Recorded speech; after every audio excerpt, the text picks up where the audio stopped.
નમસ્કાર સજ્જનો, સ્વાગત છે આપનું અમારી યુટ્યુબ ચેનલ ક્રિએટિવ ગુજરાતી ઉપર.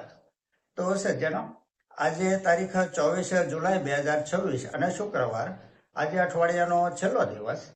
માર્કેટ આજે ગેપ ડાઉન ખુલ્યું હતું અને ખુલીને નીચે જઈને 23,606 નો લો બનાવ્યો. ત્યાંથી ધીમે ધીમે બાઇંગ આવ્યું અને 102 પોઈન્ટના ઘટાડા સાથે નિફ્ટી ઇન્ડેક્સ આજે 23,767 બંધ આવ્યો છે. આજે નિફ્ટી મીડિયા ઇન્ડેક્સ 1.90% પ્લસમાં રહ્યો છે. તો ઓટો ઇન્ડેક્સ 1.10% ડાઉન ગયો છે. ગોલ્ડ ETF તથા સિલ્વર ETF આજે થોડા ડાઉન રહ્યા છે. ક્રૂડ ઓઇલ આજે બ્રેન્ટ ક્રૂડ $97 પ્રતિ બેરલ ટ્રેડ કરી રહ્યું છે. સજ્જનો, આ કંપની તથા ફંડામેન્ટલના વીતેલા ઇતિહાસની ચર્ચા માત્ર અભ્યાસના હેતુથી કરીએ છીએ. જેને ખરીદ વેચાણની ભલામણ નહીં સમજવા આપ સૌને એક વિનંતી કરું છું. આજની ચર્ચાની પહેલી કંપની છે Samvardhana Motherson International Limited. Company automotive original ઇક્વિપમેન્ટનું મેન્યુફેક્ચર કરે છે. ફંડામેન્ટલ જોઈએ તો જે સેલ્સ માર્ચ 2025 ક્વાર્ટરમાં 29,317 કરોડ હતું, તે વધીને 36,309 કરોડ થયું છે. માર્ચ 2024 ક્વાર્ટરમાં નેટ પ્રોફિટ 1,115 કરોડથી વધીને 1,562 કરોડ થયો છે. છેલ્લા 3 વર્ષનો કમ્પાઉન્ડિંગ પ્રોફિટ ગ્રોથ 40% છે. સેલ્સ ગ્રોથ 3 વર્ષનો 31% છે. વીતેલા 1 વર્ષનું રિટર્ન 41% રોકાણકારોને આપ્યું છે. બેલેન્સ શીટ જોઈએ તો બોરોવિંગ 19,176 કરોડ છે. રિઝર્વ કંપની પાસે 39,924 કરોડનું છે. માર્કેટ કેપ 1,53,720 કરોડની છે. નિફ્ટી નેક્સ્ટ 50માં કંપનીની ગણના થાય છે. સ્ટોક પ્રાઇસ 146 રૂપિયા છે. 52 વીક હાઈ 155 રૂપિયાનો બનેલો છે. પી રેશિયો 36 છે. ROCE 13.40% છે. ROE 11.20% છે. ડિવિડન્ડ યીલ્ડ 0.41% છે. ફેસ વેલ્યુ 1 રૂપિયો છે.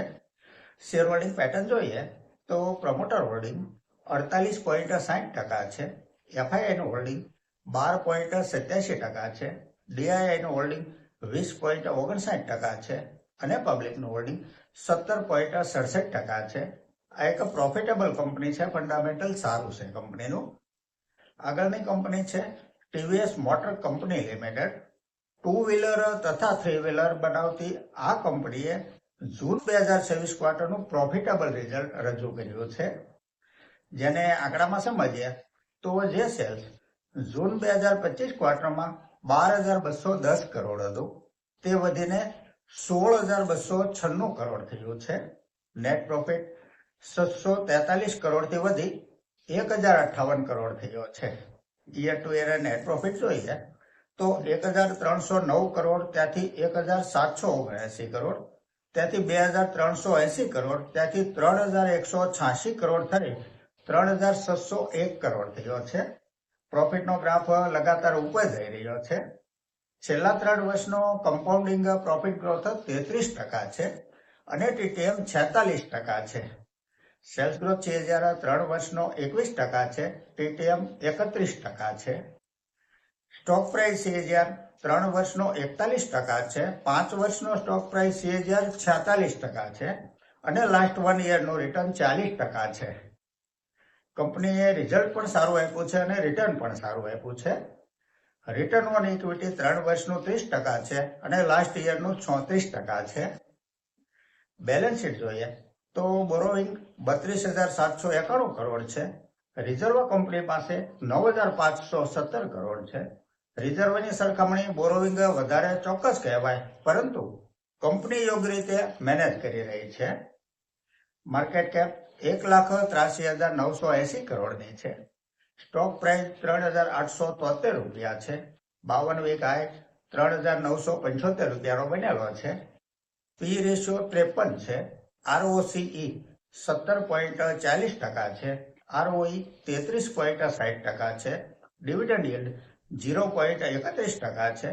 શેર હોલ્ડિંગ પેટર્ન જોઈએ તો પ્રમોટર હોલ્ડિંગ 50.27% છે. FII નું હોલ્ડિંગ 20.45% છે. DII પાસે 21.12% હોલ્ડિંગ છે અને પબ્લિક પાસે 8.12% હોલ્ડિંગ છે. આ એક પ્રોફિટેબલ મજબૂત ફંડામેન્ટલ વાળી કંપની છે. આગળની કંપની છે union bank of India limited. કંપનીએ જૂન 2024 ક્વાર્ટરનું રિઝલ્ટ રજૂ કરી દીધું છે. જેને આંકડામાં સમજીએ તો જે સેલ જે રેવન્યુ ફાઇનાન્સમાં રેવન્યુ બોલાય છે જૂન 2025 ક્વાર્ટરમાં 27,099 કરોડ હતું.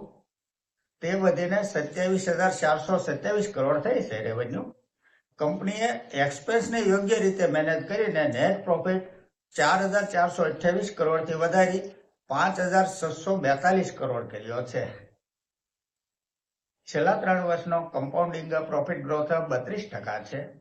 સેલ્સ ગ્રોથ 3 વર્ષનો 10% છે. સ્ટોક પ્રાઇસ 3 વર્ષનો 24% છે. 5 વર્ષનો સ્ટોક પ્રાઇસ 36% છે. લાસ્ટ 1 યરનું સ્ટોક ઉપર વળતર 16% છે, 16%. રિટર્ન ઓન ઇક્વિટી પણ 16% છે. માર્કેટ કેપ 1,30,153 કરોડની છે. સ્ટોક પ્રાઇસ 170 રૂપિયા છે. 52 વીક હાઈ 205 રૂપિયાનો બનેલો છે. પી રેશિયો 6.33 છે. ROCE 6.30% છે. ROE 15.70% છે. ડિવિડન્ડ yield 2.90% છે.